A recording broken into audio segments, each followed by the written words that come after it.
It's hard. Like, I can't even tell you it's not hard. Like, my many years of struggle of like my blog not making any money and of me being like, why am I doing this writing? Why am I still doing this stuff after all this time? And I'm still like on the struggle bus. Welcome to the Networking with Michelle podcast, the show dedicated on providing you the how-tos of marketing and networking strategies. Here we believe in the Jim Rohn quote, success is nothing more than a few simple disciplines practiced every day. Hey, good people. Welcome back to the Networking with Michelle show. I'm your host, Michelle Gomez. Super hyped about today's guest. Look, I'm going to be honest with you. I stayed quiet for about a month. I was afraid that if I said something, the universe was going to go against me. And I was just like, okay, we just got to wait and see. And almost did. But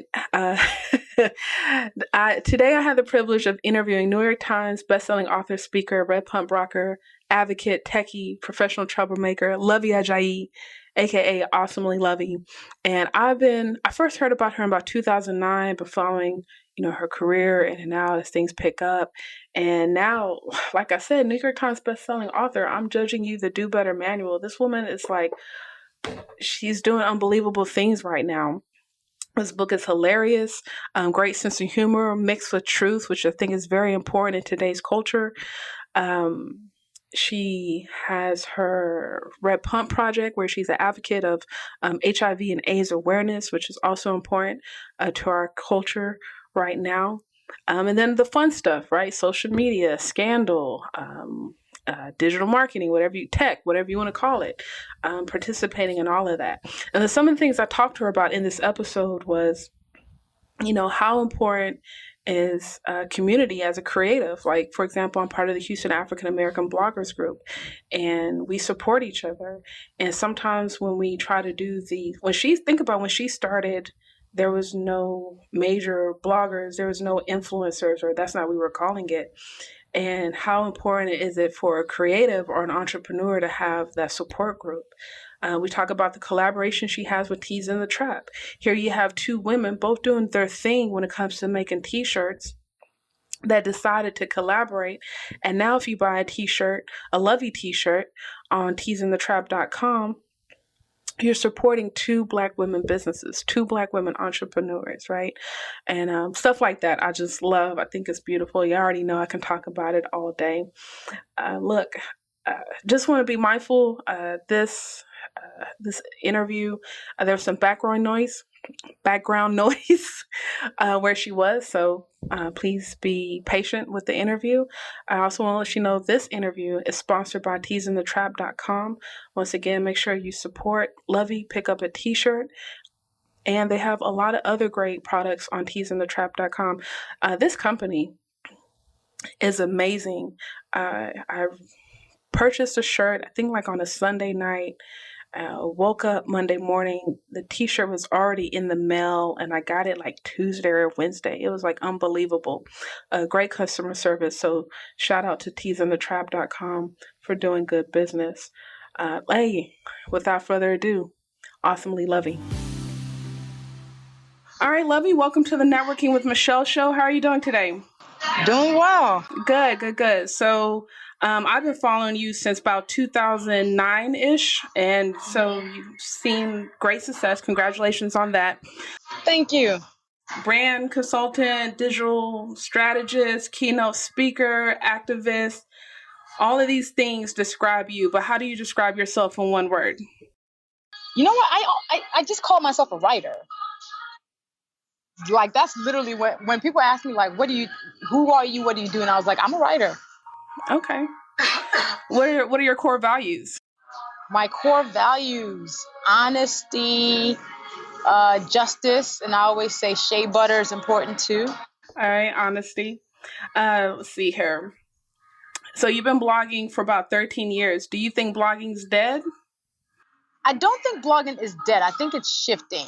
I think blogging is no longer just like, starting a WordPress website and writing about your thoughts. Blogging now goes down to like Twitter and Facebook, and it just looks different than it used to look, but it's not dead.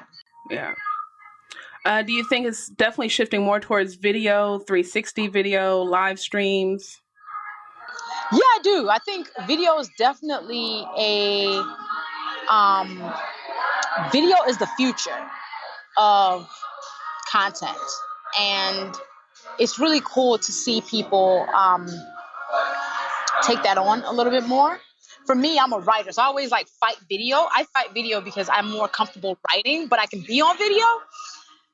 But I see the value in it. Like a bunch of my friends are, you know, YouTubers and people who give content on Facebook Live. So yeah, no, I think video definitely is the next frontier. And when did you realize you became bold and truly understood your voice as a writer? It's a process, like being the person who tells the truth is not always, or like tells her truth is not always the easiest thing, but being able to push past it is important, and being able um to stand in that voice and however way it comes. So I think I've been this person for a long time, basically since I was young. I've been the person who just like said what she wanted to say and just like said it with love, hopefully, and then you know saw how the chips fell. And sometimes you have to be bold and take some risks before big rewards come. So for me, I mean, my whole career has basically been a risk because I haven't strategized anything. I've honestly stayed true to myself, and yeah, cool things happen because of it. But what's your advice for those that are struggling to be true to themselves, or they feel like, they got to chase the money, that career path with the money and not necessarily 100% interest? It's hard. Like, I can't even tell you it's not hard. Like, my many years of struggle, of like my blog not making any money, and of me being like, why am I doing this writing? Why am I still doing this stuff after all this time? And I'm still like on the struggle bus. But it was kind of when I started taking more risks that really cool things started happening. Like, I started writing more about substantive topics. I started just having more fun with my content, and I kind of put my trust in the Lord to take the rest of it, because I was like, I don't know where this is going. There was no manual. There was no path to blogging. There was no like, this is exactly how you make money. This is exactly how you grow your following. There's none of that. So having been blogging for 14 years, I was one of the guinea pigs who was just like, let's see what happens. Was there a moment that, even though it was risk and let's see what's happened, like there had to be some momentum that you were like, okay, this is another opportunity, keep going? I would say my scandal recaps gave my blog momentum. Like, that started in 2012. And I started writing the recaps and noticing people were making my blog the place to come to on Friday mornings after they watch Scandal Thursday nights. And I kind of wrote that because people will come to my blog and discover me through my Scandal recaps and stay, because I'll write the piece after that might be one on the Groundhog Day of police brutality. The one after that might be like a piece on the stages of what happens when celebrities die on social media. So I pull people in one way and then keep them for other ways. I love it. I love it. How have you been able to measure the balance between your activities and your goals? Man, there's no balance, yo. To be really honest, like, especially since September when my book dropped, my activities have, spurred my goals along. Like, it allowed me to hit the New York Times bestsellers list, being able to travel and do all these things. But then I spent like 3 months on the road. Like, I think I spent a total of 14 days at home between September and December of 2016. So the why is important for me. The why I'm doing it is important to always keep in mind, of like, so when I'm really tired, I can always go back to the why. Why am I writing? Why am I putting myself out there? And for me, that's what it goes back to my core values. Um, I always have to just be authentic to myself. I'm part of the Houston African American Bloggers Group. Mm-hmm. And obviously, you've been blogging. I haven't seen you personally speak, but I know you have done a lot of speaking at the blogging conferences. How important is it for a community, whether it's a blogger, an entrepreneur, to just kind of keep going in this, the movement that we kind of put ourselves in these bubbles when we go off a different path? I think it's important for people to give themselves time and space to grow out of whatever they started with. So like a lot of bloggers are like, my blog started in this way. I don't want to change it, but I do want to. I just don't want my audience to be mad. Giving yourself the space to grow as a person will change your blog also. Like my blog used to be strictly a humor blog where I was just talking about shenanigans. And then as I plugged in and started paying more attention to the world, I started writing more about other things that mattered to me. So then it evolved because of that. And that's because I was evolving as a human. So I was able to reflect it in my blog. And I think a lot of bloggers are very stuck in the brand, that they don't also think about the person and knowing that the people behind and who are reading it are also evolving with you. So give yourself space. Do you think your audience allowed you to evolve? Yeah. My audience has seen my journey. Like they've been with me. They're really important in it because they've seen when my blog used to be on Blogspot and then I moved to WordPress and then they saw when I started Scandal Recaps and they saw when, like all these cool things started happening. So they've been along with me on that journey. And also, so people are not as rigid as we always think, right? So like just because you write about fashion all the time doesn't mean you can't talk about anything else. So yeah, my audience has allowed me to grow. They've grown with me. We've grown together. It's yeah. Okay. Just a few more questions. How did the collaboration of Tease and the Trap come about?